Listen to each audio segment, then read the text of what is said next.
2696 নাম্বারে অল্প কয়েকটা সেকেন্ডের মধ্যেই কিন্তু আমাদের লাইভ অডিও স্ট্রিমিং আপনি শুনতে পাবেন আমাদের ফেসবুক পেজে, আমাদের অফিসিয়াল ভেরিফাইড ফেসবুক পেজে। আবারও বলছি, facebook.com/capitalfm 948 আমাদের official verified Facebook page.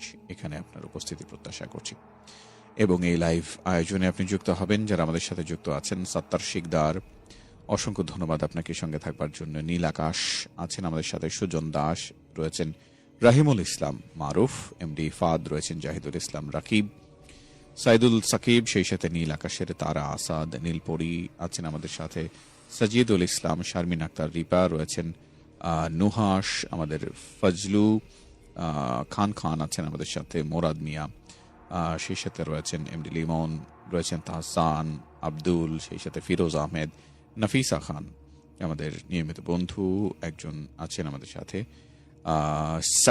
Shakil Ahmed দুঃখিত রয়েছেন, সেই সাথে শফিকুল ইসলাম রয়েছেন, ওবায়দুল মুন্সি, সেই সাথে হারুন রশিদ, মোহাম্মদ আরশাদ ব্যাপারী, জুলহাসুদ্দিন, আজিজুল ইসলাম, তামান্না তাসনিয়া, অ্যালেক্স ইমরান, হৃদয় হাসান, সাকিবুল ইসলাম সহ আরো অনেক অনেক বন্ধু।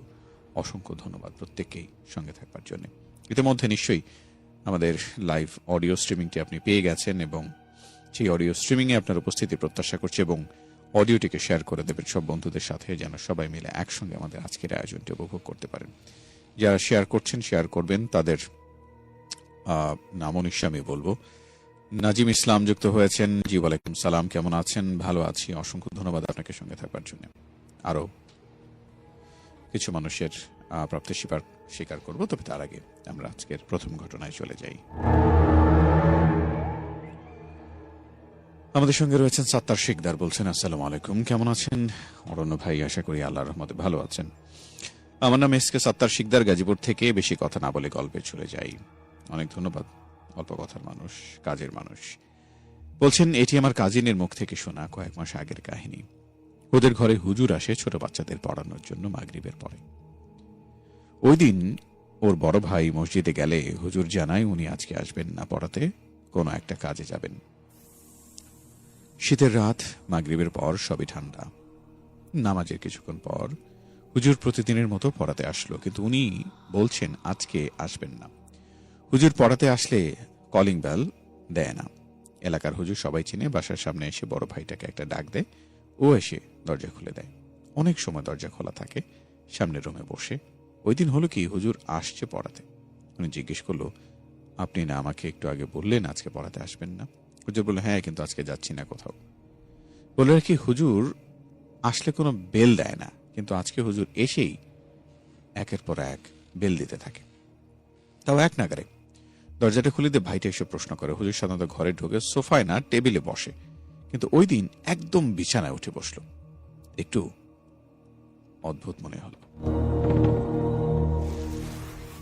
এরপর বাচ্চারা আসলো পড়তে, প্রতিদিনের মতো নরম গলায় না, আজকে অনেক বড় করে পড়াচ্ছে, এমনকি বাচ্চাদের গায়েও পর্যন্ত হাত তুলেছে।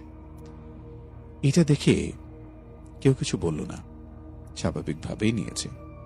সেদিন অনেক লং টাইম পড়িয়েছে, এশার নামাজের আগে বেরিয়ে গেছে। বড় ভাই মসজিদে গেলে হুজুরকে বলে, কোনো সমস্যা চলছে নাকি?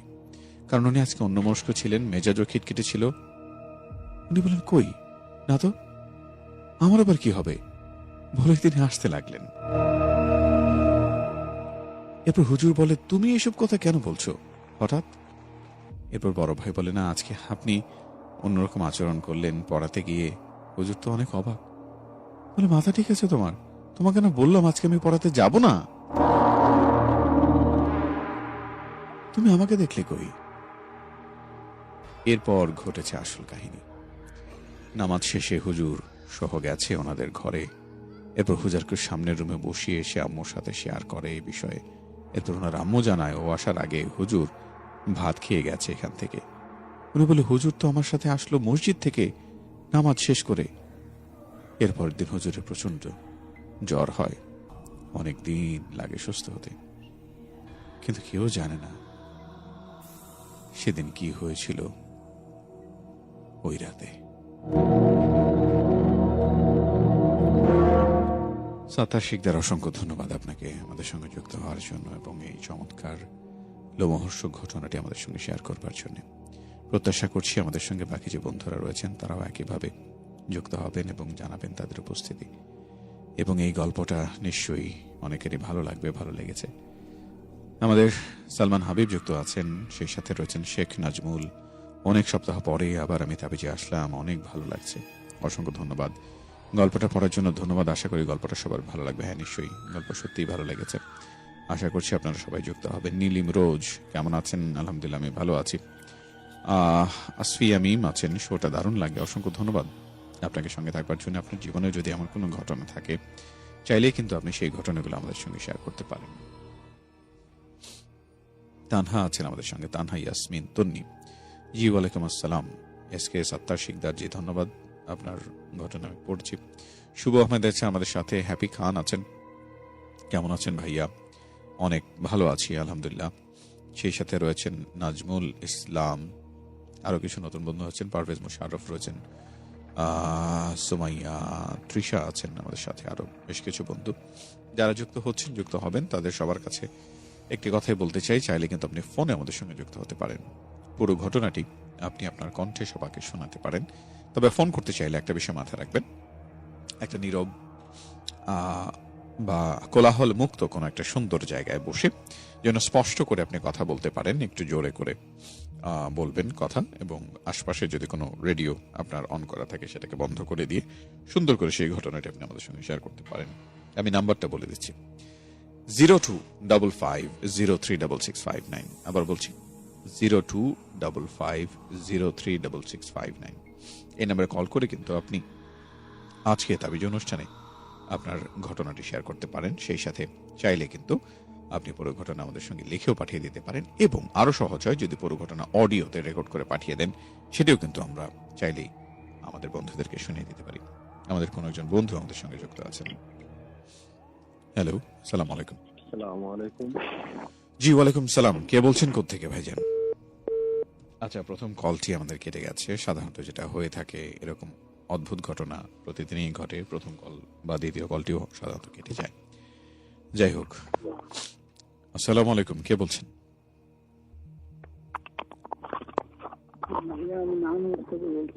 জি, আপনার কথা আমি স্পষ্ট শুনতে পাচ্ছি না, একটু মোবাইল ফোনের। আচ্ছা, আপনি মোবাইল ফোনটা একটু মুখের কাছে এনে কথা বলুন দয়া করে। আমি নানমুখ থেকে বলছি। হ্যাঁ, এখন শুনতে পাচ্ছি। আপনার নামটা বলুন।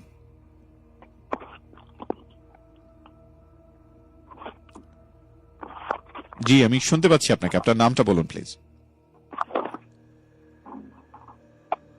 হ্যালো, আমার নাম মোহাম্মদ আফজাল হোসেন।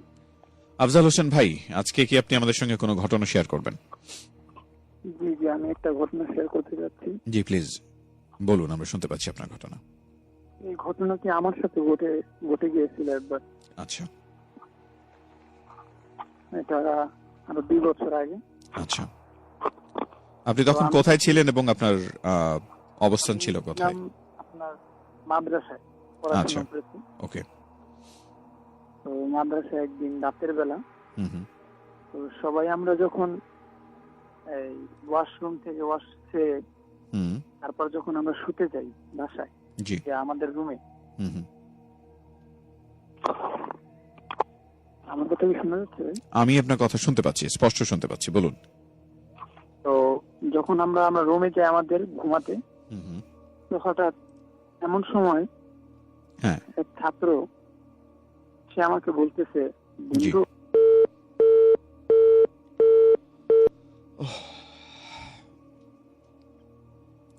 কোনো কারণে আসলে তার লাইনটি কেটে গেছে। আমরা প্রত্যাশা করব যেন তাবিজ অনুষ্ঠানে যদি কেউ সরাসরি কল করেন একটু প্রস্তুতি নিয়ে যেন করেন, তা নাহলে আসলে পুরো ঘটনা কেউ শুনতে পান না। আমরা পরবর্তী কলে যাই। এই কলটিও কেটে গেছে, নেক্সট কলে যেতে চাই। আবার বলি 0255036659, এই নাম্বারে চাইলে আপনি জয়েন করতে পারেন। হ্যালো, আসসালামু আলাইকুম। জি ওয়ালাইকুম সালাম। ভাইজান কে বলছেন, কোত্থেকে? আমি মোহাম্মদ আরাফাত হোসেন বলছি। আরাফাত হোসেন ভাই, কোত্থেকে জয়েন করেছেন আমাদের সাথে? আমি ঢাকা থেকে বলতেছি। ওকে, আপনি ঢাকা থেকে বলছেন, বলুন আজ আপনি আমাদের সঙ্গে কি শেয়ার করবেন? বুঝতে পারলাম না ভাইয়া কি বলছেন। আজকে আপনি আমাদের সঙ্গে কোন ঘটনাটা শেয়ার করবেন বলুন। জি, আমি একটা ঘটনা শেয়ার করতে চাই যেটা আমার সাথেই ঘটেছে। নিশ্চয়ই। সেটা আমার গ্রামের বাড়িতে থাকতে ঘটেছে আরো 2 বছর আগে। আচ্ছা, কিছুক্ষণ আগে যিনি ফোন করেছেন তার সাথেও 2 বছর আগের একটা ঘটনা ঘটেছিল। জি, আপনি বলুন, আমি শুনতে পাচ্ছি। আচ্ছা, মনে করেন ওই আমরা 2 বন্ধু একবার গ্রামে টিভি দেখবার জন্য গেলাম বাজারে, রাত্র 10টার দিকে গেলাম। জি। টিভি দেখা ফেরার সময় আর কি আমার এক বন্ধু, ওর বাসা অন্যদিকে আর আমার বাসা আর একদিকে। আমার বন্ধু চলে গেছে, পরে আমি একা আসতে লাগছিলাম রোড দিয়া, লগে টর্চ লাইট ছিল ছোট একটা। আমি আসার পথে আমাদের ওই রোডে একটা কবরস্থান ছিল, ওই কবরস্থানের ওই জায়গাতে আসার সময় আমার একটু ভয় ভয় লাগতেছে যে আমি একা কি যাব কি না, এরকম চিন্তা ভাবনা করে অনেকক্ষণ দাঁড়াইছিলাম রোডে। ভাবছি মনে হয় কেউ আসবে, তার সাথে যাব। আচ্ছা, দেখি কেউই আসলো না। পরে কি করব, তারপর ভাবলাম যাও একাই যাই, রোডে তো আর থাকা যাবে না। তখন রাত্র মনে করবেন 1টা এরকম বাজে। আমি সচরাচর ওই রোড দিয়ে চলাফেরা করি, কিন্তু কি কোনোদিন এরকম বুঝি নেই। আচ্ছা, মানে এমন আপনার কাছে লাগেনি কখনো? হ্যাঁ, এরকম। হ্যাঁ, মনে করেন যে আমি রোড দিয়ে আসতে লাগছি, তখন একটা এই কবরস্থানের ওই জায়গা থেকে একটা শব্দ হইলো। শব্দ হয়েছে, বড় ভয়ে আমার পশম গুলা গায়ের দাঁড়িয়ে গেল। পরে আমি কই পিছনে তাকাবো, পরে আমার কিন্তু আবার সাহস ছিল। পরে আমি কই পিছনে তাকানোর কোনো তো দরকার নাই, আমি বাসায় যাওয়ার আমি সোজা হাঁটতেছিলাম। পরে দেখি যে আমার সামনে একটা বিড়াল। আচ্ছা, বিড়ালটা দেখা আমার একটু ভয় লাগছে। ভয় লাগে আমি বিড়ালটারে বললাম এই সর, মানে বিড়ালটারে আমি আর কি তাড়ায় দিলাম। তাড়ায় দিলাম পর আমি সামনের দিকে এগাইতে লাগলাম। এখন দেখি যে আমার সামনে 2টা কুকুর, মানে ওরা নিজেরাই মারামারি করতেছে। আচ্ছা, পরে ওই কুকুর 2টা হঠাৎ করে দেখলাম উধাও হয়ে গেল। পরে আমার ভিতরে তো অনেক ভয় ঢুকে গেল। পরে যেমনি হোক আমি কষ্ট করে বাড়িতে ফিরলাম। ফেরার পরে আমি সচরাচর গ্রামের ওয়াশরুম একটু বাহিরেই থাকে, ঘরের বাইরে। পরে আমি বাসায় এসে খাওয়া দাওয়া করলাম। পরে আমার আবার খাওয়া দাওয়ার পরে একটু ওয়াশরুমে চাপ দিল, গেলাম ওয়াশরুমে। আমি ওয়াশরুমে যাওয়ার পরে একটু বাসা থেকে একটু দূরেই, কোনো বাতি ছিল না ওয়াশরুমে, আমি অন্ধকারেই গেলাম। পরে যাওয়ার পরে আমি ওয়াশরুমে যাওয়ার পরে দেখতেছি একটা হালকা বাতাস হইতেছে। আচ্ছা, বাতাস হওয়ার পরে দেখলাম যে ভাই উপর দিকে আমি একটু তাকাইলাম।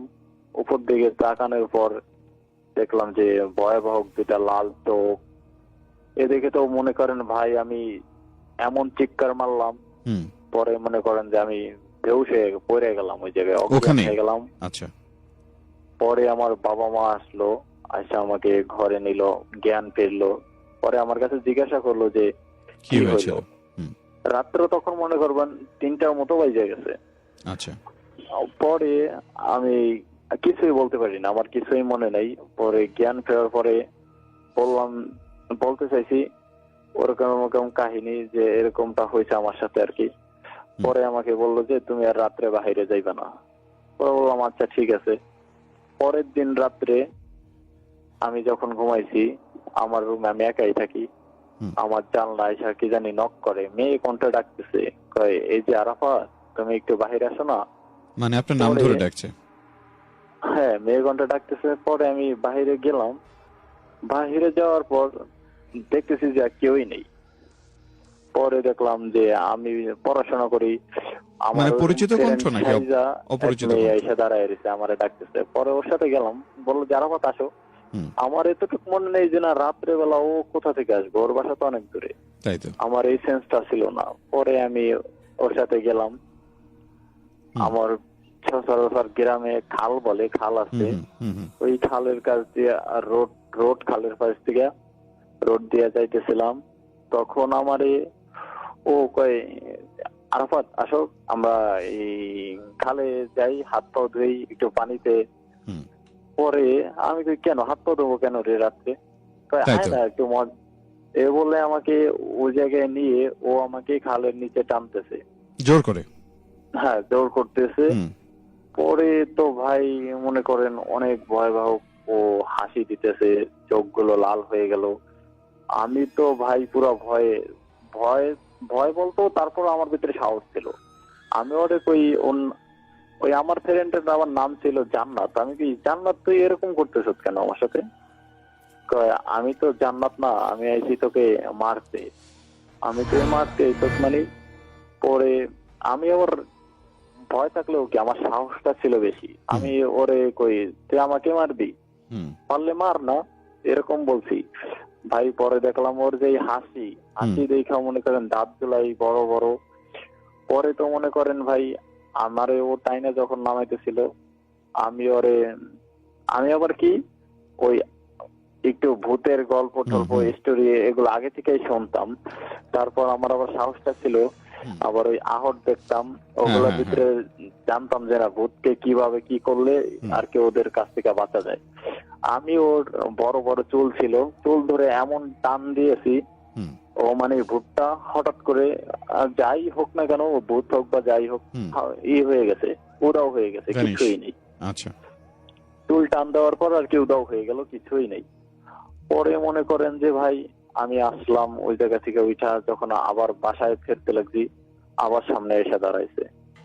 পরে তো ভাই মনে করেন যে আমাকে ধরা দুইটা চর মারছে গালে। ভাই মনে করেন আর কেউ আমি দেখতেছি যে আমার গালে দুইটা চর মারলো ঠাস ঠাস করে। পরে তো আমি অনেক ব্যথা পাইলাম। পরে মনে করেন এই যে অনেক ভয়াবহ কাহিনী হয়েছে আমার সাথে। পরে ওই যে আমাকে শেষরায় টাইনা নিয়ে যাওয়া ধরছিল, আবারও ধরছে আইসা। পরে নিয়ে যেতে লাগছে। পরে আমি ওর সাথে অনেক হুড়াহুড়ি করছি, বা ওর সাথে মারামারির মতোই লেগে গেছিল। পরে ও আমাকে অনেক মারছে। মারার পরে আমি চিৎকার করতেছি, আমার চিৎকার কেউই শোনে না, শুধু শুধু চিৎকার করতেছি, কেউই শোনে না। তখন মনে করবেন ভাই ওইদিনকার রাত্র এরকম করতে করতে প্রায় 4টার মতো বেজে গেছে, 4:30টার মতো যখন বেজে গেছে, তখনও আমি বাসায় যাইতে পারতেছি না। পরে আমার বাসার লোকে দেখতেছে যে আমি যে রুমে থাকি, আমার রুমের দরজা খোলা, আমি রুমে নাই। পরে আমারে খোঁজ করতেছিল যে আরাফাত কোথায় গেল। পরে খোঁজ করতে করতে তারা লাইট ফিট নিয়ে বাহির হয়েছে। বাহির হইয়া দেখে যে আমি আর কি রোডে অজ্ঞান হয়ে পড়ে রয়েছি। পরে আমাকে বাসায় আনছে। পরে আমার 15 দিনের মতো জ্বর ছিল। পরে হুজুর আনছে, তারপরে আর ফকির আনছে, তাদের দিয়েই করছে। পরে আর কি আমি 15 দিন পরে একটু সুস্থ হয়েছি। এই ছিল আমার প্রথম ঘটনা ভাইয়া, এটাই। অনেক ধন্যবাদ, ভালো থাকবেন। আসসালামু আলাইকুম। ওয়ালাইকুম আসসালাম, অসংখ্য ধন্যবাদ আপনাকে। এবং কিছু কিছু ঘটনা আমরা আমাদের খুব স্বাভাবিক আমাদের যে জ্ঞান বা স্বাভাবিক যে বিশ্বাস করবার যে বাস্তবতা, সেই বাস্তবতা আমাদের কাছে মানে আরে এইটা কোনো ঘটনা, এটা বানায় বলতেছে। কিন্তু প্রকৃতপক্ষে যেই ঘটনাগুলো আপনার বিশ্বাসই হচ্ছে না, সেই ঘটনাগুলোই কারো না কারো সঙ্গে কোনো না কোনোভাবে কখনো না কখনো ঘটে থাকে। Believe it or not. আর তাই তাবিজ অনুষ্ঠানের আপনার উপস্থিতির শুরুতেই আমরা বলে রাখতে চাই, তাবিজের প্রত্যেকটি ঘটনা বিশ্বাস করা অথবা না করা আপনার একান্ত ব্যক্তিগত ব্যাপার। আর আমাদের অবস্থান বিশ্বাস এবং অবিশ্বাসের ঠিক মধ্যিখানে। চাইলে আপনি বিশ্বাস করতেও পারেন, নাও করতে পারেন। আমরা একটা রেকর্ড শুনতে চাই, আমাদের কাছে একজন পাঠিয়েছেন। আমি নিজু আক্তার এবং দুর্ভাগ্যবশত এটা বলতে হচ্ছে কারণ আমার আইডিতে নাম দেওয়া আছে রিয়া আক্তার। কারণ কিছুদিন যাবত আমি দেখতেছি যে তাবিজে আমি যে স্টোরিগুলো বলছি, তো অনেক ফ্রেন্ড আছে যারা তাবিজের সাথে কানেক্টেড আছে, তাবিজের পেজের সাথে যুক্ত আছে, কিছু কিছু ফ্রেন্ডস এবং তারা কিন্তু আমাকে অনেক মানে মেসেঞ্জারে অনেক রকম কথা বলতেছে, ডিস্টার্ব করতেছে, এগুলো কিন্তু ভাইয়া আমি মনে করে একদম অ্যালাউ করে না। মানে একটা মানুষকে এভাবে ডিস্টার্ব করার কোনো মানে হয় না। নিশ্চয়ই। আর তারপরেও আমি নতুন আইডি খুলছি তাবিজের জন্য, একমাত্র যতটা আইডি চেঞ্জ করি না কেন তাবিজের সাথে অলওয়েজ থাকবো, এইটুকুই আপনাদের সাথে আমার মানে কথা। তো অনেকদিন পরে তাবিজে আসলাম, হয়তো অনেক দিন। তো আজকে একটা অভিজ্ঞতা শেয়ার করার জন্য তাবিজের সাথে কানেক্টেড হলাম। আর আজকে যে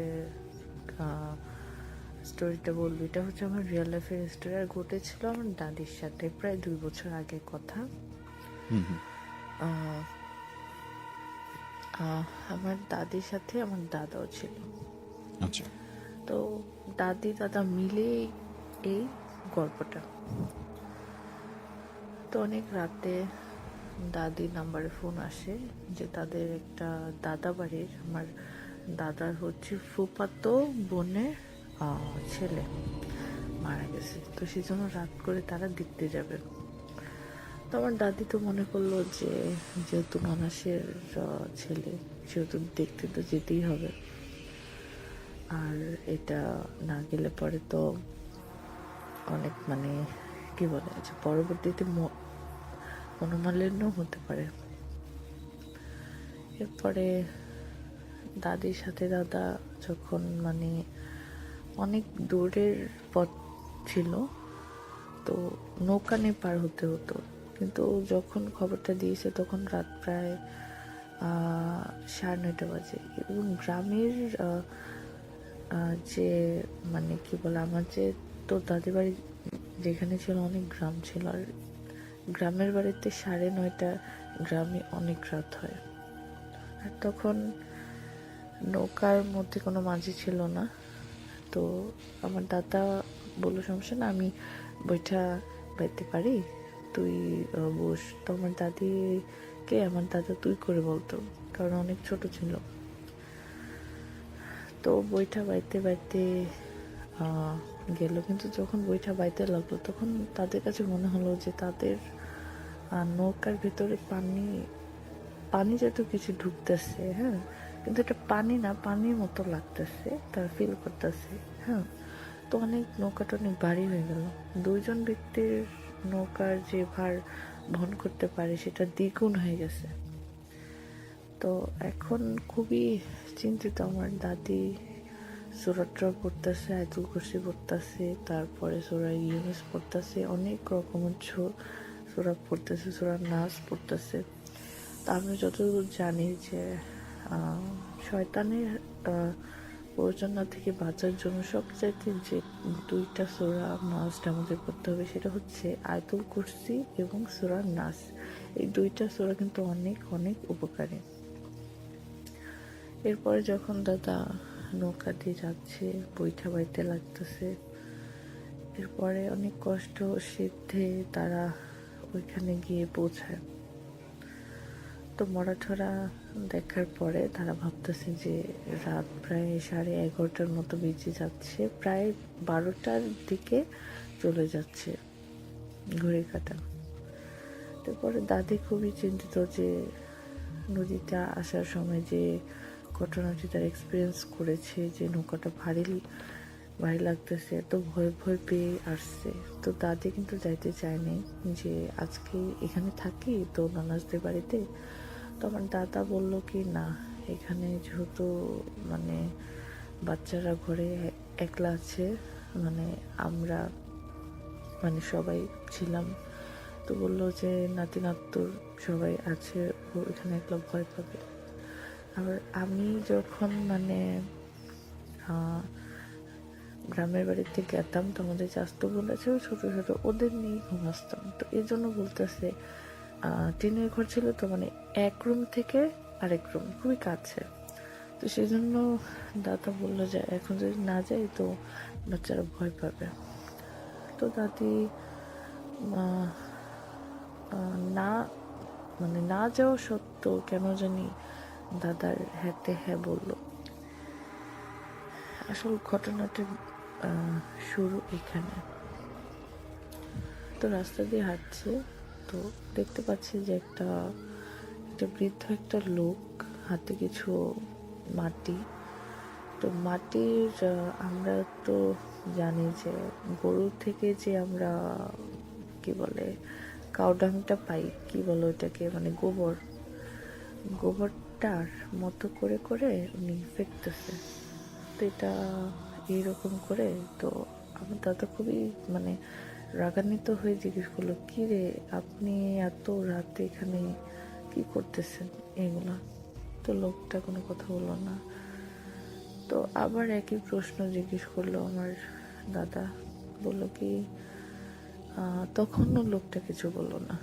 থার্ড টাইম যখন জিজ্ঞেস করলো তখন লোকটা খুবই রাগান্বিত হয়ে বলল যে আমি এখানে যা মন চাই তা করবো, তোর কি, তুই তোর কাজে যা, আর তুই আমাকে বিরক্ত করার যে পরিণতিটা সেটা সামনে টের পাবি।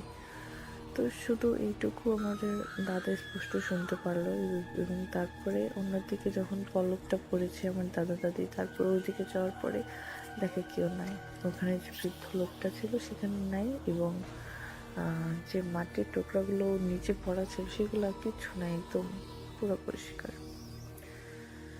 তো এরপরে সামনের পথে যাচ্ছে, তো অনেকগুলো কালা কুকুর, চোখগুলো ভীষণ লাল আগুনের গোলার মতো।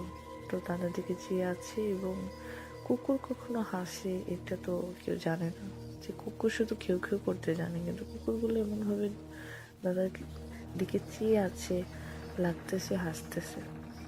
তো এটা দেখে দাদা খুবই মানে সুরাটুরা করতেছে, অনেক কিছু করতেছে।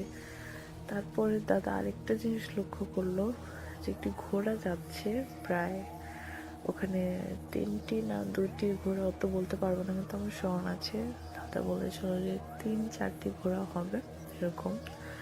তো ঘোড়ার মাথা নেই, শুধু ঘোড়ার যে মানে শরীরটা আছে সেটা দেখা যাচ্ছে, পা, লেজ, পুরো শরীর উইদাউট মাথা। তো এটা দেখে খুবই ভয় পাইছে।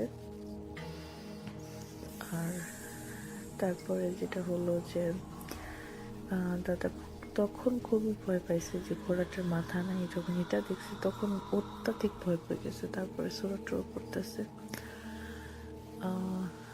তারপর অনেক কষ্ট সিদ্ধে সুরাটুরো করতে করতে তারা দেখতেছে যে যখন নদীর তীরে আসছে তখন নৌকাটা কিন্তু তারা মানে যাওয়ার আগে, মানে তাদের ওই মরাবাড়িতে যাওয়ার আগে নৌকাটা একটা রশি দিয়ে বেঁধে রাখছিল, কিন্তু ওই নৌকাটা কে যেন খুলে মাঝ নদীতে নিয়ে গেছে। এখন ওইদিকে যখন নজর পড়ছে তখন দেখতেছে অনেকগুলো লোক মিলে গান বাজনা করতেছে ভেতরে, কিন্তু কারা করতেছে এটা আমার দাদা দেখতেছে না। এরপর যখন অনেকবার ডাক দিল, এই এই নৌকা এইদিকে আনেন, তারপরে কোনো জবাব দিচ্ছে না। তারপর অনেকক্ষণ পরে তো অন্যদিকে ব্লক পরে পরে দেখতেছে যে একে একেই নৌকাটা তাদের দিকে অগ্রসর হচ্ছে। তারপরে এটা দেখে তো দাদা ভাবছে হয়তো কোনো মানুষ ভেতরে আছে, কিন্তু যখন নৌকার ভেতরে তারা ঢুকে তখন অনেক অবাক হয়ে যায়। এটা অবাক হওয়ার কথা, যখন নৌকাটা পাড়ে আসতেছে, মানে মানে তীরে আসতেছে, তো তখন যদি আপনি দেখেন যে নৌকার ভেতরে কেউ নাই, কিন্তু নৌকাটা একলা একলা আসতেছে, তখন আপনাদের ফিলিংটা কেমন হবে? যাদের সাথে এটা ঘটেছে একমাত্র তারাই জানে। এবং আমার দাদা দাদি খুবই ভয় পাইছে এটা দেখার পরে। তারপরে সেম ঘটনা, নৌকা নিয়ে মানে বৈঠা নিয়ে যখন বাইতে শুরু করে নৌকাটা ভারী মনে হয়, এবং কে যেন খিলখিল করে হাসতেছে চারপাশ দিয়ে, এবং চারিপাশ দিয়ে শিয়ালের গর্জন, কুকুরের গর্জন, এইগুলা শুনে আমার দাদা দাদি অনেক জোরে জোরে সুরা পড়তেছে। এরপর অনেক কষ্ট সিদ্ধে তারা বাড়ির কিনারে এসে পৌঁছায়। তারপর হাঁটতেছে, তো দাদা বলতেছে তুই এখানে থাক, তো আমি একটু পানি খেয়ে আসি।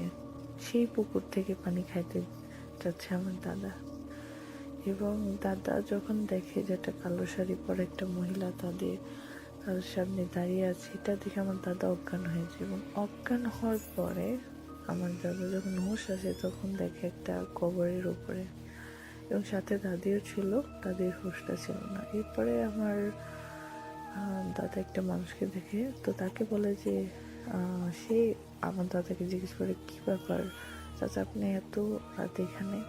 তো দাদি তার সাথে কথা বলতে বলতে বাড়ির দিকে যাচ্ছে, কিন্তু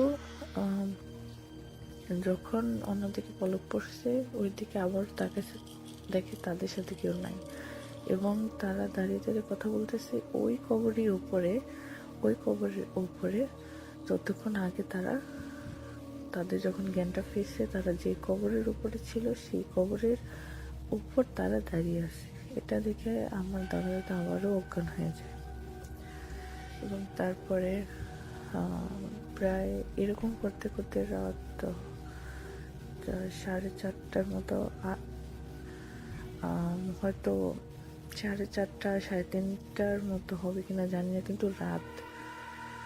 তো ওই সময় আমার যে চাচাতো ভাই ছিল সে দাদিকে বেহুশ অবস্থায় পায়, এবং তারপরে বাসায় নিয়ে যায়। তারপর সকালে বৃত্তান্ত এই ঘটনাগুলো বলে। তারপর অনেক টুকিতে আমার দাদা দাদিকে ঝাড়ফুঁক করে, এবং ইনশাল্লাহ এখন ভালো আছে।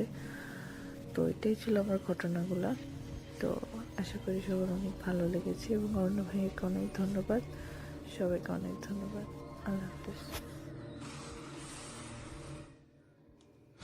আপনাকে অসংখ্য ধন্যবাদ আমাদের সঙ্গে যুক্ত থাকবার জন্য। facebook.com/capitalfm 948 জয়েন করে আপনার উপস্থিতি জানিয়ে দিন। আর টেক্সট করতে চাইলে CFM স্পেস আপনার নাম সঙ্গে লোকেশন লিখে আপনার সেই কমেন্ট পাঠিয়ে দেবেন 26969 নম্বরে।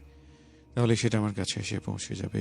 আরও কিছু বন্ধু যুক্ত আছেন যাদের ঘটনা নিশ্চয়ই আমি শেয়ার করতে চাই। শুভ কি বানিয়েছেন, চলুন একটু শুনে দেখা যাক। প্রতি সপ্তাহে তাবিজ শুনি, কিন্তু আজকে অবসর সময় পাওয়ায় ভাবলাম যে একটা গল্প শেয়ার করি। ওকে। তো এটা আমার খালামণির কাছ থেকে শোনা, এবং আমার মামির নানুর বাসায় এটা করছিল। তখন আমার মামির নানা যখন মারা যায় তখন শহর থেকে সবাই ঠিক করে তাকে গ্রামে কবর দিবে। তখন অনেক রাত্রে রওনা হয়েছিল লাশবাহী গাড়ি দিয়ে। লাশবাহী গাড়ি যখন যাচ্ছিল রাস্তায় কোনো সমস্যা হয় নাই, কিন্তু একটা বড় নদী পার হওয়া লাগতো ওনাদের গ্রামে যাওয়ার জন্য। তখন যখন নৌকায় নিল, নৌকা প্রথমে ভালোই চলতেছিল, কিন্তু নৌকার মাঝপথে হঠাৎ একজন পার থেকে কেউ ডাকার পর সবাই নিতে নিষেধ করলেও আমার মামির যে নানি আছে সে বলল যে হয়তো ওই মহিলা যে ডাকছে সে একজন মহিলা ছিল, হয়তো সে মহিলা বিপদ আছে, তাকে আমরা নিয়ে নিই, যাওয়ার পথে নামিয়ে দেবো। তখন ওই মহিলাটাকে নিল। বলে রাখি যে নৌকার মধ্যে আমার মামি ছিল না, ছিল আমার মামির নানি, এবং ছিল ওই লাশ এবং মাঝি সহ আর 2 জন লোক ছিল।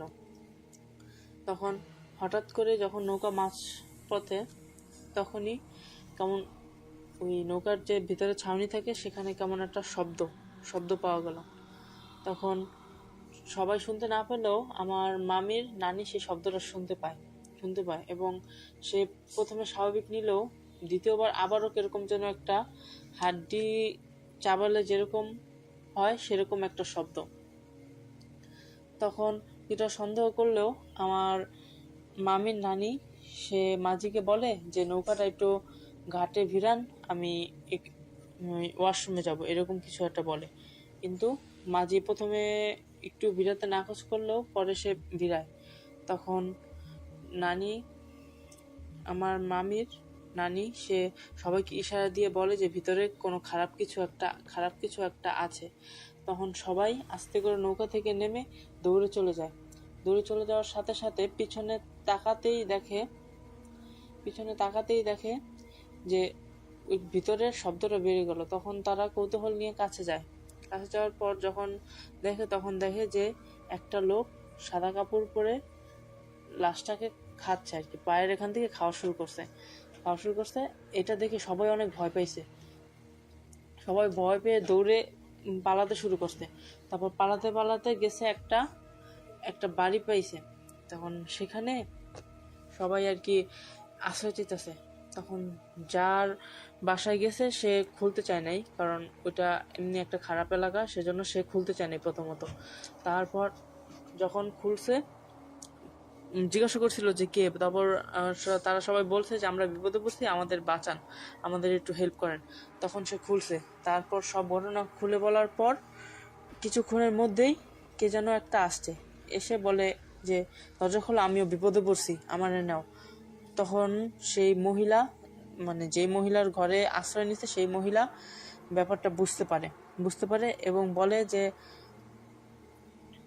আমি এখন কাউকে এই যে সাহায্য করতে পারবো না, বাসায় কেউ নাই তো আমি কাউকে সাহায্য করতে পারবো না।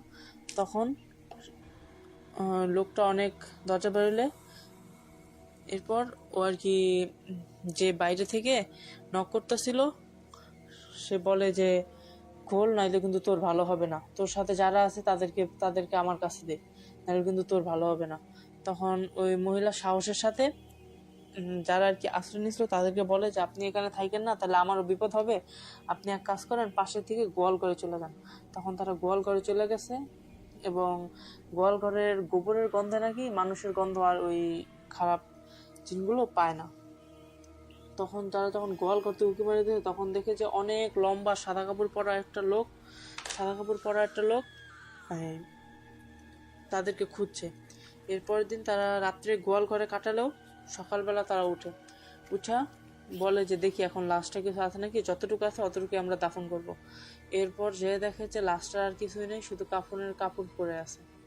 তো ভাইয়া এই ছিল আমার ঘটনা। চেষ্টা করব আগামী সপ্তাহে আমার সাথে ঘটে যাওয়া আরেকটা ঘটনা শেয়ার করতে। আজকে এই পর্যন্তই, ধন্যবাদ। আসসালামু আলাইকুম। ওয়ালাইকুম আসসালাম। অসংখ্য ধন্যবাদ আপনাকে সঙ্গে থাকবার জন্য। যারা যুক্ত আছেন তাদের বেশ কিছু ঘটনা আছে, এক এক করে আমরা সেই ঘটনাগুলো শেয়ার করব। একজন আছেন আমাদের সাথে, তার ঘটনাটা একটু শেয়ার করতে চাই, যিনি আমাদের সাথে যুক্ত আছেন। তার নামটা আমি ঠিক পড়তে পারছি না খুব সম্ভবত, যাই হোক উনি কি লিখছেন একটু বলি। বলছেন, হ্যালো আর্য ভাই, কেমন আছেন? গত ঘটনায় যে মামার কথা বলেছিলাম, আজকের কাহিনীও সেই মামার সাথে ঘটে যাওয়া। আগে বলেছিলাম আমার বাড়ি বরিশালের এক্সাক্ট লোকেশন সঙ্গত কারণে উল্লেখ করছি না, মূল ঘটনায় আসি। ওকে, বলছেন মামার বাসার পাশে একটা পরী থাকতো। মামা সারাদিন শেষে ময়লা ঘামানো জামা কাপড় ঘরের বাইরে নেড়ে দিয়ে পরের দিন সকালে সে দেখতো কাপড় পরিষ্কার এবং শুকনো, কিন্তু অন্য কারো ময়লা কাপড় বাইরে নাড়লে এগুলো পরিষ্কার হতো না, ময়লাই থাকতো। তাছাড়া রাতের বেলা ঘরের বাইরে বের হলে বেলি ফুলের গন্ধ পাওয়া যেত এবং ওই গন্ধ সবাই পেত। মামা ওই পরীকে নাকি দেখেও ছিলেন। একদিন মামা নিজের চোখে দেখেছিলেন একটা গাছে পরী, তার বড় লম্বা চুল ছেড়ে বসেছিল, চুল নাকি একদম মাটি পর্যন্ত গড়াগড়ি খাচ্ছিল। তো সেই সময় একদিন মামা ঘরের পেছনে যান সিগারেট খাওয়ার জন্য, গিয়ে দেখেন একটা সাদা ডিজাইন করা বিয়ের গ্লাভ নিচে পড়ে আছে। মামা গ্লাভটা তুলে নিয়ে ঘরে ঢুকে সবাইকে দেখান। ওনাদের ঘরে তখন এক ভদ্র মহিলা ছিলেন, তিনি ওটা দেখতে চাইলেন। নেড়ে চেড়ে দেখে বললেন জিনিসটার সুবিধার মনে হচ্ছে না। তিনি মামাকে বললেন অমুক জায়গায় তমুক নামে এক লোক আছে, ওনাকে গিয়ে জিনিসটা দেখাও। মামা সময় করে পরের দিন গ্লাভটা নিয়ে ওই কবিরাজের কাছে গেলেন। কবিরাজ গ্লাভটা দেখে বলেন এটা ভালো জিনিস না, যত তাড়াতাড়ি পারেন এটা আগুনে পুড়িয়ে ফেলেন। মামা কবিরাজের কথা মতো গ্লাভটা আগুনে পুড়িয়ে ফেলল। এরপর আর আগের মতো কোনো ঘটনা ঘটেনি। তো মামার অভ্যাস ছিল উনি ঘুমালে ঘরের সব জানলা খুলে ঘুমাতেন। তো একদিন উনি রাতে খেয়ে ঘরে চলে যান ঘুমাতে। তখন ছিল শীতকাল। মামা সোজা হয়ে কাঁথা মাথার উপর তুলে চোখ বন্ধ করে ঘুমাতে চেষ্টা করলেন। কিছুক্ষণ যাবার পর বুঝতে পারলেন চার হাত পায়ের কিছু একটা ওনাকে চেপে ধরেছে। মামা জোরে চিৎকার করলেন, চেষ্টা করলেন নিজেকে ওই জিনিসটার হাত থেকে বাঁচাতে, কিন্তু ওনার চিৎকার কারো কানে পৌঁছালো না। এক পর্যায়ে মামা ওই জিনিসটার সাথে ধস্তাধস্তি শুরু করলেন। কিছুক্ষণ পর ওই জিনিসটা মামাকে ছেড়ে দিল। ধস্তাধস্তির সময় মামা বুঝছিলেন যে ওই জিনিসটার হাতে জন্তুদের মতো বড় বড় লোম ছিল। সাথে সাথে মামা জোরে চিৎকার দিলেন। মামা বিছানার পর উঠে বসলেন আর দেখলেন একটা কাক, একটা কালো বিড়াল জানলার ফাঁক দিয়ে বাইরে চলে গেছে। মামা চিৎকার শুনে ওনার মা পাশের ঘর থেকে ছুটে এলেন। মামার শরীর তখন ঘেমে পুরো একাকার। ওনার মা তখন জিজ্ঞেস করলেন, বাবা তোর কি হয়েছে? মামা সবকিছু খুলে বললেন। পরদিন সকালে উঠে মামা দেখলেন গায়ের মধ্যে আঁচড়ের দাগ। এটা দেখে সবাই বেশ ভয় পায়। পরে কবিরাজের কাছে গিয়ে তিনি ঝাড়িয়ে নিয়ে আসেন। ধন্যবাদ, অসংখ্য ধন্যবাদ সঙ্গে থাকবার জন্য। আশা করছি এভাবে যুক্ত থাকবেন facebook.com/capitalfm948 ইয়াসিন আহমদ আল আইনি আমাদের নিয়মিত একজন বন্ধু, তার পাঠানো একটি অডিও ট্র্যাক এই মুহূর্তে আমরা শুনবো। চলুন দেখি তিনি আমাদের সঙ্গে কি শেয়ার করছেন। আসসালামু আলাইকুম রহমতুল্লাহ বারাকাতুহু। ওয়ালাইকুম আসসালাম। যেহেতু রাত অনেক হয়ে গেছে, এই কারণে হয়তো আমি বেশি ঘটনা পাঠাচ্ছি না। আমি ইয়াসিন আহমেদ আল আইনি কুমিল্লা দেবিদ্বার থেকে বলছি। তো আজকে যে গল্পটা নিয়ে আপনাদের সামনে আসছি, তো সেটা হলো জানি না কেন জানি আপনারা নিয়মিত লাইভ হচ্ছে না। প্রত্যেক শনিবারে হয়তো আমি গল্প পাঠানোর চেষ্টা করি, কিন্তু দেখা যাচ্ছে আগের গুলো প্রচার করে। তো এই দ্বারা তো আমার খুব কষ্ট লাগে আর কি মাঝে মাঝে। তো আসলে ভাইয়া কী কারণে এরকমটা হয় প্লিজ আমাকে জানাবেন। যদি গল্পের কোনো প্রয়োজন হয় ইনশাল্লাহ আমার অনেক বন্ধু বান্ধব আছে, ওনারা পাঠাবে। তো আমি এত কথা না বলে গল্প চলে যাচ্ছি। আমি এই গ্রামটার নাম উল্লেখ করছি না। এই তো 4-5 মাস আগে আমি ওই জায়গায় গিয়েছিলাম। তো মরিচা রাজবাড়ি নামে একটা জায়গা আছে জানার মতো, আমরা তো ওই জায়গায় গেছিলাম। তো ওই জায়গায় যাওয়ার পরে আমরা বিকালবেলা ওই জায়গায় রাজবাড়িতে ঘোরাফেরা করে সকলে বাড়ি আসছি। আসার পরে কয়েকজন বন্ধু ছিলাম, বলতে 10 থেকে 15 জন বন্ধু ছিলাম। তো সকলে মিলে প্ল্যান করলো চল। তারপরে চিন্তা ভাবনা করলো যে আসলে চল আমরা সকলে যাই, দেখি কতটুকু আমরা আমের তো এই সময় সিজন কিছুটা, তো বড়ুর সিজন আছে। তো এইগুলো আসলে মেনটেন করে দেখা যাচ্ছে। সবাই চল দেখি কার কাছ থেকে বড়ি পারা যায়। এই চিন্তা ভাবনা করে সকালে বাড়ি থেকে বের হয়েছে। তো আমরা রাত এই সময় 11টা অবধি, তো 12টা বাজে এই সময়টাতে আপনার ভাইয়া 12টা বাজে এই সময়টাতে আমরা সকলে যাই আপনার এ পাশের গ্রামে, গ্রামটার নাম উল্লেখ করছি না। ওই জায়গায় যাওয়ার পরে পাশে একটা শ্মশান পড়ে। তো শ্মশানের দিক দিয়ে যেতে হবে। অনেক বছর আগে, হয়তো এখন পুরনো হয়ে গেছে এটা। তো এই শ্মশানে নাকি হিন্দু এক মেয়ে ফাঁসি দিয়ে মারার পর মরে গেছে। তারপরে নাকি আর কোনো দিন এখান থেকে যাওয়া আসা করে নাই। তো তারপরে থেকে যেহেতু আর যাওয়া আসা করে নাই, তো এই কারণে আমরা মাত্র গিয়েছিলাম। আমি, আমার সাকিব বন্ধু, মাহমুদ, রুবেল, নাজিম, অনেক বন্ধুরা ছিল। তো আমরা সকলে মিলে গেছি। তো যাওয়ার পরে ওই জায়গাতে যাইতেছিলাম। তো বলে রাখি যে এটা একটা পুকুরের পাড়ে ছিল, হিন্দু বাড়ির পাশেই একটা পুকুরের পাড়ে ছিল। তো ওই জায়গাতে যাচ্ছি বলে দেখতেছি ওইটা শ্মশানটা বন্ধ করা হয়েছে একটা কারণ, যে কোনো একটা হিন্দু মেয়ে নাকি ওই জায়গাটাতে ফাঁসি দিয়ে মারা গেছে। তো এই কারণে এটা বন্ধ করে দেওয়া হয়েছে। ফাঁসি দিয়ে যাওয়ার পরে তো এখন আমরা যাচ্ছি। এই সময় এই যে শ্মশানের পাশেই কিন্তু বড়ি গাছ ছিল, অর্থাৎ একটু দূরেই। তো আমরা সবাই নিচে দাঁড়িয়ে আছি, 2-1 জন উপরে উঠছে। ওঠার পরে আমরা নিচ থেকে দেখলাম যে শ্মশানে কেন যেন একজন দাঁড়িয়ে আছে সাদা খাবার পরে, ঝুলন্ত অবস্থায়। এটা দেখে আমরা হাউমাউ করে বাড়িতে চলে আসলাম।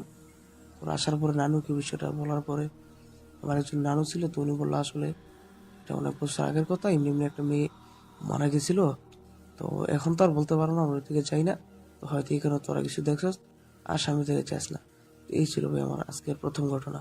যদি এটা প্লে করেন ইনশাল্লাহ আমি একটা গল্প প্রচার করবো ইনশাল্লাহ। অনেক ধন্যবাদ আপনাকে আমাদের সঙ্গে যুক্ত থাকবার জন্য। আশা করছি এভাবে যুক্ত থাকবেন। পরবর্তী এবং খুব সম্ভবত শেষ ঘটনা আজকের। আসিফ আল আকাশ আমাদের নিয়মিত বন্ধু বলছেন, আসসালামু আলাইকুম অর্ণব ভাইয়া, আশা করছি ভালো আছেন। ঘটনাটি ভালো লাগলে পরে শোনাবেন। অনেক বছর আগের কথা। আমার আম্মু তখন ছোট। আম্মু তখন ক্লাস 6-এ পড়তো। আম্মুর ছোট থাকতে বেশিরভাগ সময় আম্মুর নানুর বাড়িতেই থাকতো। আম্মুর ছোট বোন আমার খালামণিও থাকতো। আমার আম্মুর নানা আবার তখনকার নামকরা কবিরাজ ছিলেন। যে কোনো অসুখ হলে গ্রামের সবাই আম্মুর নানার কাছেই যেত নিজের অসুখ সারানোর জন্য। উনি নাকি যে কোনো অসুখ খুব সহজেই সারাতে পারতেন। অনেকে তার চিকিৎসায় মৃত্যুর মুখ থেকে ফিরে এসেছে। উনি আবার কবরের বিভিন্ন জিনিস দিয়ে কবিরাজি করতেন, এমনকি মানুষের হাড় মাথার খুলে এগুলো দিয়েও। তো সেদিন অমাবস্যার রাত ছিল। আমার আম্মুর নানা কবিরাজি কাজে শ্মশান থেকে সদ্যমৃত একজন হিন্দু লোকের খুলে নিয়ে আসেন এবং সেটা বাসার সামনে বটগাছে ঝুলিয়ে রাখেন। কিন্তু তারপর থেকে ঘটতে থাকে যত আজব ঘটনা। যেদিন নিয়ে আসেন সেদিন কিছু হয়নি, কিন্তু সারা রাত বাড়ির বাইরে কাকের কাকা আওয়াজ শোনা গেছে। আগেরকার মতো রুম ফাঁকা ফাঁকা হতো দূরে দূরে। কিন্তু 15 দিনের কথা আম্মু আর খালামণি ঘুমাতে গেছেন। ওনারা যে রুমে ছিলেন ওইটা ওই বটগাছের কাছে ছিল। ঠিক মধ্যরাতে হঠাৎ দরজায় কেউ টোকা দিচ্ছিল অনেক জোরে জোরে। তো আম্মুরা অনেকটা বিরক্ত হয় যে এত রাতে কে আসলো আবার। আম্মু গিয়ে দরজা খুলে দেয়, কিন্তু কাউকে দেখতে পায় না। বিরক্তি নিয়ে আবার শুয়ে পড়ে, কিন্তু আবার ওই রকম দরজায় শব্দ। আম্মু আবার দরজা খুলে কাউকে দেখতে পায় না। এভাবে 3-4 বার দরজা খুলে কাউকে দেখতে পায় না। আম্মু ভাবে যে কেউ হয়তো মজা করছে, তাই আম্মু আর দরজা খুলে দেয় না। ধীরে ধীরে দরজা ধাক্কানো বেড়ে যায়, কিন্তু দরজা না খোলায় এক পর্যায়ে থেমে যায়। ওরা তখন নিশ্চিত হয়ে ঘুমিয়ে পড়ে। কিন্তু তারপরেই আবার আরেকটা ঘটনা ঘটে। আরো গভীর রাতে আবার সেদিনের মতো অনেকগুলো কাকের কাকা শোনা যায়। আম্মুর ঘুম অনেক পাতলা ছিল দেখে আম্মু টের পায়, গিয়ে জানলা দিয়ে উকি দিয়ে দেখে। কিন্তু আম্মু যা দেখে তাতে আম্মু অবাক হয়ে যায় এবং ভয়ও পায়। দেখে বাসার উঠানে অনেকগুলো কালো কাক। মনে হচ্ছিল কাকের রাজ্যে আম্মু চলে গেছেন। স্বাভাবিকভাবে তো অত কাক থাকার কথা না, কিন্তু আম্মু সাহসী থাকা বেশি একটা গুরুত্ব দেয় না। পরের দিন সকালেও দেখে একটা কাকও নেই। পরের দিন রাতেও একই ঘটনা ঘটে, একই রকম দরজা আওয়াজ, কাকের ডাক। পরপর 3 দিন এমন হওয়ায় খালামণি অনেক ভয় পায়, ভয়ে কান্না শুরু করে দেয়। আম্মু একটু সাহসী থাকায় অত ভয় পায় না, কিন্তু ওই দিন বাইরে থেকে কারো কান্নার আওয়াজও শুনতে পায় ওনারা। দোয়া দরদ পরে কোনো মতে রাত পার করে ওনারা। ওই ঘটনার পর ভয়ে খালামণিও তার অনেক জ্বর আসে। পরের দিন আম্মু ওনার নানাকে সব খুলে বলেন। উনি বুঝতে পারেন যে কি হয়েছে। উনি বটগাছ থেকে ওই খুলি সরিয়ে ফেলেন আর বাড়ির চারপাশ দিয়ে দোয়া পড়ে দেন। পরে খোঁজে জানেন যে ওই লোকটা আত্মহত্যা করেছিল।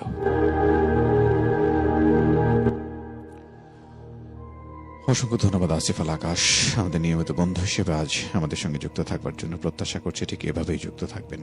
তাবিজে যারা যুক্ত ছিলেন, যারা শেয়ার করেছেন, তাদের নামগুলো একটু পড়তে চাই। আমাদের সঙ্গে আসিফ আল আকাশ রয়েছেন, নাবিল তাজওয়ার, নাবিল, ফারিহা ফেরদৌসি, সিফাত আহমেদ আমাদের সঙ্গে যুক্ত আছেন, তিনি শেয়ার করেছেন। অসংখ্য ধন্যবাদ। শাহরিয়ার হোসেন শান্ত, তিনি শেয়ার করেছেন। ধন্যবাদ জানাতে চাই, কৃতজ্ঞতা জানাতে চাই তাবিজের সঙ্গে থাকবার জন্য, তাবিজের প্রতি ভালোবাসা প্রদর্শন করবার জন্য। সেই সাথে আরো যারা যুক্ত আছেন তাদের সবার কথা বলবো। সাত্তার শিকদার সহ আরো যারা শেয়ার করেছেন, অসংখ্য ধন্যবাদ। আজ সময় শেষ, ইনশাল্লাহ আগামীকাল আবার কথা হবে প্রত্যাশায় আজকের মতো এখানে বিদায় নিচ্ছি। সবাই ভালো থাকুন, সুন্দর থাকুন, আনন্দে থাকুন, শুনতে থাকুন ক্যাপিটাল FM 94.8। আজকের মতো এখানে বিদায়।